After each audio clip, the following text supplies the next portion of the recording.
Christmas Eve she was locked out by her own children. A Lakota chief brought her to his fire. The fire had burned down to coals by the time I heard her. Not a knock, more like a body leaning against wood that couldn't hold. I heard the door of the old Fenner cabin creak against its hinges, that hollow complaint it made in cold weather, and then nothing, which is worse than a sound. Silence in cold like that December night means someone stopped moving. I had no reason to go out. I want to be plain about that. I am Taco to White Horse, and I had lived 61 winters, and the last 4 I had lived them alone, and I had made my peace with that. My wife Winona had gone in the spring of the 4th year prior, her lungs, finally, and my sons were grown and scattered, and the band had moved north where the game still ran, and I had stayed because my bones told me to and because I had nothing left that required me elsewhere. The Fenner place was a mile east. I could see its chimney from mine on clear days. The coals were orange. I had my blanket. I was not warm, but I was not cold enough to matter. Then I heard it again. That door, and under it, just under it, something between a cough and a word. I put on my coat. The snow had come hard the 2 days prior, and the night was clear now, the way it gets after a hard snow when every sound carries. I could see the cabin from across the field, and there was no smoke from it, which told me something already. You don't leave a fire cold on a night that sits at 0 and expects to drop further. She was on the stoop. An old woman, white, heavy-set but not soft, her coat good wool but not enough for this. She had her arms pulled in and her head down, and she was sitting against the door like she'd slid down it. Not unconscious. Her eyes were open, but the kind of still that comes just before a person decides to stop working at it. I said, "You alive?" Not a question, a test. She looked up. Her eyes were gray and there was ice in her hair at the temples, and she said, in a voice that was mostly air, "They locked it." I waited. "My own children," she said. "They locked it from inside." I crouched down. I looked at her hands. The fingers were white at the tips, going to yellow. Her boots were house boots, not trail boots, the kind you wear inside on cold floors. She had not expected to be outside. I picked her up. Not easily, I am not the man I was, but I got my arms under her and I stood, and she didn't fight it. She weighed less than she looked. That's always a bad sign. When old people weigh less than they look, they've been going thin somewhere nobody sees. My fire was a mile. I carried her the better part of it before she said, in that same thin voice, "You don't have to do this." "I know," I said. She didn't say anything after that until we were inside. Her name was Margaret Corder. She told me this while I was building the fire back up, feeding dry spruce in slow so it caught right instead of smothering. She said it the way people say their names when they've just been somewhere close to the end and come back carefully, like they're checking it still fits. "Maggie," she said then. "Nobody calls me Margaret." I nodded. She was sitting where I'd put her, on the low bench near the fire, and I had her boots off and was rubbing her feet with a dry cloth, which she accepted without embarrassment and without making much of it. Good sign. A woman who goes stiff at being helped when she needs it has got pride in the wrong place. She didn't. Her feet were cold, but they had color coming back. The hands, too. I made broth. I had venison bones going in a low pot, as I usually do in winter, and she held the tin cup in both palms and drank without talking for a while. The fire got itself established and the room started to shift. You know how a cold room changes when a fire takes. The corners soften. The air loses its edge. The sound from outside goes from threatening to just distant. She was looking at the walls. I have things on the walls not for decoration. They are things that belong to people. Winona's beading work. My father's war shield, which is old now. The paint faded to something you have to know to read. A photograph someone took years ago of my sons when they were young, standing in summer grass, squinting into the sun. She looked at that photograph a long time. "My boys," I said. She nodded. She understood something about it without my explaining. She said, "Mine were inside that cabin." I said, "I know." She said, "They didn't want me there. I came for Christmas. Margaret doesn't travel well, that's what Dorothy said last year, as if I were a piece of luggage that scratches the other bags. They had a new arrangement. The son-in-law's family, more of them, younger, louder. Better to have the old woman stay home this year. That's what the letter said. Stay home, but I'd already come. I drove 3 days and knocked on that door, and Dorothy opened it, and I could see on her face, before she said a word, I could see I had miscalculated. She stopped, drank the broth. "They gave me a room," she said, 2 days. But last night after supper there was a fight, not with me, between Dorothy and her husband, and in the morning the door to my room wouldn't open from the inside. I thought it was the cold wood swelling. I knocked for an hour. Nobody came. She set the cup down on her knee, held it steady there.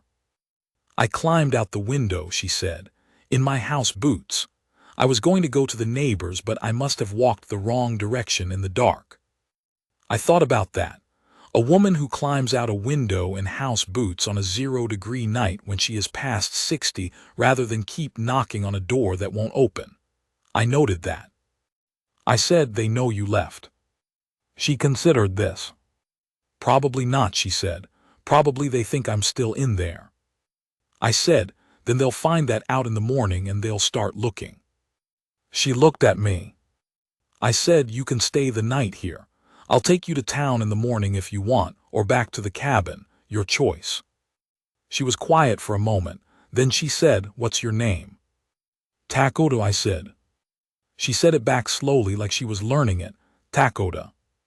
Then she said, "I don't want to go back to that cabin, not tonight." "Good," I said. I gave her Winona's blanket. I want to say that plainly because it matters. I had not given that blanket to anyone since Winona died.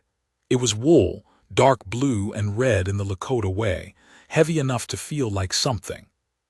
I had folded it at the foot of my sleeping mat, and I had put nothing else there, and some mornings I had put my hand on it, which is the kind of thing a man does alone that he'd never tell another person. I took it out and handed it to her, and she took it without ceremony and wrapped it around herself, and I banked the fire to last the night, and I lay down on my mat with my coat over me instead. The wind had come back up outside. I could hear it at the corner of the roof where the boards had pulled a little, and the cold air fingered through. I'd meant to patch that in fall and hadn't. She said from across the room, "Are you warm enough?" I said, "Yes." She said, "You're not. I can hear you lying about it." I said nothing. She said, "Lakota, come share the blanket. I'm not a young woman, and you're not a young man, and we'll both be warmer." I lay there for a moment. Then I got up and moved my mat alongside the bench and lay back down, and she put half the blanket over me, and I will tell you something. That warmth, that plain animal warmth of another person and a good wool blanket on a night like that, it does something to you. Not romantic, or not only that. It's deeper.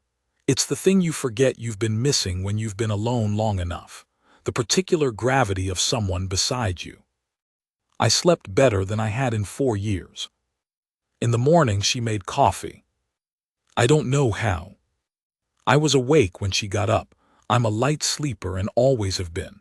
But I didn't open my eyes. And by the time I did there was a smell of coffee in the room.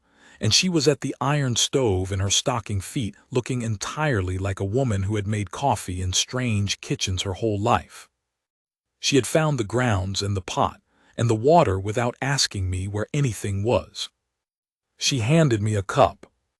I sat up and took it, and she sat on the bench with hers, the blue-red blanket still around her shoulders, and the morning light came in flat and cold through the window and lay across the floor in a pale stripe. Christmas morning. I had not thought about that, but it was. She said, "My husband died 11 years ago. Emmett, he was a farmer. Stubborn man, hated to ask for directions, made the best beef stew I ever had in my life. Never once told me he loved me out loud. but he'd get up in the winter before I woke and make the kitchen warm before I came downstairs. Every single day for 31 years. That's what love looks like when a man doesn't know the words. I thought about Winona. The way she hummed when she was working, not songs with words, just sound, low and steady. The way a fire sounds when it's got itself right. I hadn't realized how much I'd oriented my days around that sound until it was gone. I said my wife hummed. Maggie looked at me. I said not songs, just sound, when she was doing anything with her hands. Maggie said, yes, that's exactly it. We sat with that a while. She said, you live out here alone. I said 4 years. She said, I live in a house my daughter has the second key to and apparently the better claim on. She doesn't want me dead. She just wants me convenient, easy to visit, easy to call, easy to put on a schedule. I said, that's a particular kind of alone. She looked at me straight. Nobody had named it like that before, I could tell. She held the look for a moment and then she drank her coffee and nodded once. I took her to town mid-morning. Not to the cabin, her idea, and I agreed with it. To the hotel at the far end of Main Street, which was open through the holiday because it was always open. The woman at the desk was named Ruth, and she knew me from winters going back 20 years, when I used to bring trade goods through. Ruth didn't ask questions. She gave Maggie a room on the second floor with a window that faced west, and she charged her a fair rate. I brought in her one bag. She'd had it on the stoop with her when I found her. One small bag, which told me she'd been ready to leave the cabin before she'd ever climbed out the window. At the door to her room, she turned and looked at me. She said, you saved my life last night. I said, you would have gotten to a house. She said, maybe, but I'm glad it was yours. I didn't know what to say to that, so I said, Merry Christmas. She smiled. It was a real smile, not a polite one, the kind that uses the whole face. She said, Merry Christmas, Lakota. I walked back down the stairs and out into the cold, and I stood there by my horse for a moment in the white street. The town was quiet, smoke coming from the chimneys in thin straight lines in the cold, still air. A dog moving between buildings down at the far end. The snow flat and blue-white in the winter light. I felt something I hadn't felt in a long while and I didn't name it. I just stood with it. Then I rode home. She came to my door 3 days after Christmas. I had not expected that. I want to be honest about this. I had thought about her 3 days. Not constantly, but steadily, the way you think about a thing that has unbalanced you. I had thought about the coffee and the blanket and the thing she'd said, I'm glad it was yours. I had thought about the way she named that kind of alone, convenient, easy to schedule. And I had thought about a woman who climbs out a window in house boots rather than keep knocking on a door that won't open. I had not expected her to come. She was on a borrowed horse, a roan from the livery I recognized by the white sock on the left foreleg, and she was wearing better boots than before and a proper coat, and she had a bundle tied to the saddle. I came out onto the step. She said, I brought food. I can cook, and I suspect you mostly just eat what doesn't require much effort, and I thought I'd make a proper meal if you'd allow it. I looked at her. I said, you know how to ride. She said, my husband was a farmer, but his father was a stockman. I've been riding since I was 7. I'm not graceful, but I'm solid. I stepped back from the door. She tied the horse and brought the bundle inside, and she made a meal that took 2 hours. She brought dried apples and fatback and cornmeal, and she made something that was part stew and part pudding, and entirely unlike anything I'd eaten in years. We ate at the table with the fire going, and outside the sun moved west, and the room went from afternoon light to the low gold of a winter evening. And she told me about Emmett and his stew, and I told her about Winona's sister, who had been the better cook and never let Winona forget it, and we laughed at that. Actual laughter. I had not laughed at a table with another person in 4 years. After the meal, she washed the dishes in the basin without asking. The way she'd made the coffee, just did it, like it was a thing that needed doing and she was there. When she was done, she dried her hands on the cloth and turned around. She said, "I'm going to say something plain. Tell me if I'm wrong." I waited. She said, "You live out here alone, and I am a woman whose children have decided I am a problem to be managed, and we are both of us past the age where we need to pretend at things. I am not looking to be taken care of. I am not looking for a caretaker. But I think we did all right last night in that fire and again tonight at this table. And I think two people who do all right together ought not to let that go to waste just because it came at an unlikely time in unlikely circumstances." The fire settled, one log shifting against another, the small sound it makes. I said, "What are you asking?" She said, "I'm asking if there's room for me here, not permanently, not right away. I'm asking if you'd let me come back. Let me come back and we can see what that is." I looked at her, the gray eyes, the set of her jaw, the hand still holding the dishcloth folded in front of her. She wasn't nervous. She'd thought about this before she came. She'd gotten on that borrowed roan and ridden a mile in the cold because she'd thought it through and decided to say it. I said, "Winona's blanket is still on the bench." She nodded. I said, "The coffee's in the tin above the stove." She looked at me. I said, "You don't need to knock." That was the winter of my 61st year. I want to tell you what the next months were, but I want to do it right, not as a story where everything comes easy, because it didn't. There were things. The kids, Dorothy and her husband and the brother from Santa Fe who'd been too busy to come for Christmas and made it his business to have opinions about his mother's choices anyway.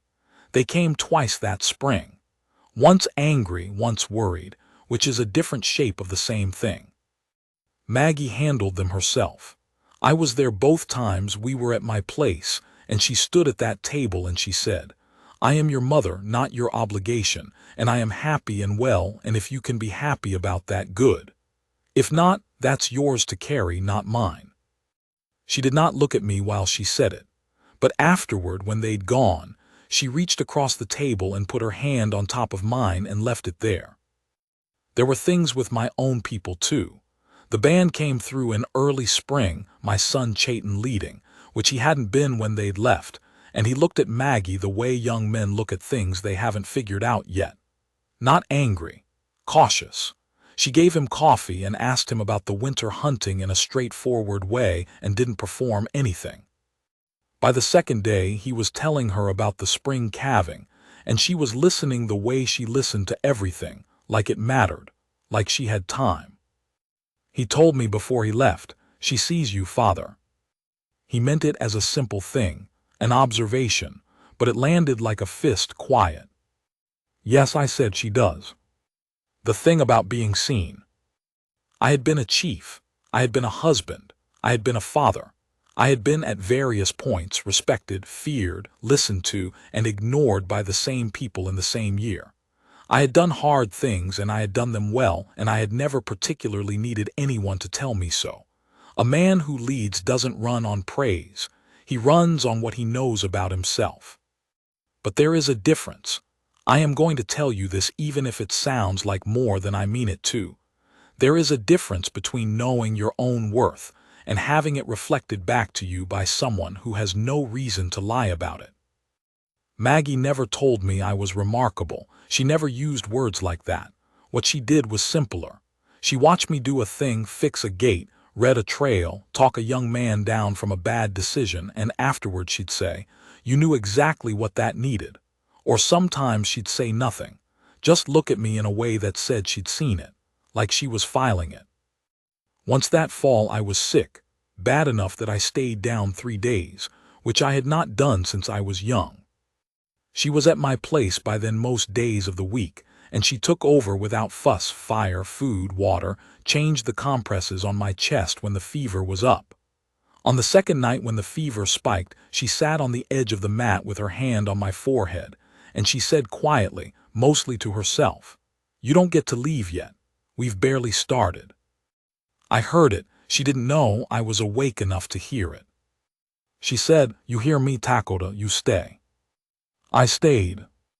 Not because of the words, or not only, because of the weight of her hand and the plain certainty in her voice, the way she said it like she was telling a fact, not making a wish. This woman had driven 3 days to be with her family and climbed out a window in her house boots and gotten on a borrowed horse in the cold to say a true thing to a man she'd known a week. Certainty was something she carried like a tool. She used it plain. I stayed. It is the winter of my 65th year now. Maggie is across the room. She has her reading glasses on. She ordered them from a catalog and they arrived bent, and she bent them back herself with her fingers, and she is working on something with a needle. I don't know what, she's always working on something. The fire is right. The room smells like the stew from supper. Outside it is cold and still, and the stars are clear in the way they only get when the air is dry. I have been watching her for a while. This is the thing I want to say, the one I've been building toward maybe, without knowing it. Not about what happened on Christmas Eve 4 years ago. Not about being sick, or Dorothy, or Chayton coming around. All of that was real and all of it mattered, but it isn't the thing. The thing is this. A man can go along for years running on empty and not know it because he's still running. He's still doing the work, still making the fire, still being whatever he's supposed to be. But there's a hum missing, the particular hum of being known, of someone in the room with you who has weighed you and found you sufficient, not just sufficient, but good, actually good, worth the effort of riding a mile in the cold to say a true thing to. She looks up from her work, catches me watching her. She doesn't ask what I'm looking at. She just looks back, level and easy, the gray eyes warm in the firelight. Then she goes back to her needle. Outside the wind has come up. I can hear it at the corner of the roof. I fixed that gap in the fall finally, 2 seasons late, but I fixed it right. The boards are tight. The cold stays out. The fire is right. Maggie is across the room. That's it, that's all of it. Sometimes the whole of a thing fits in something that small.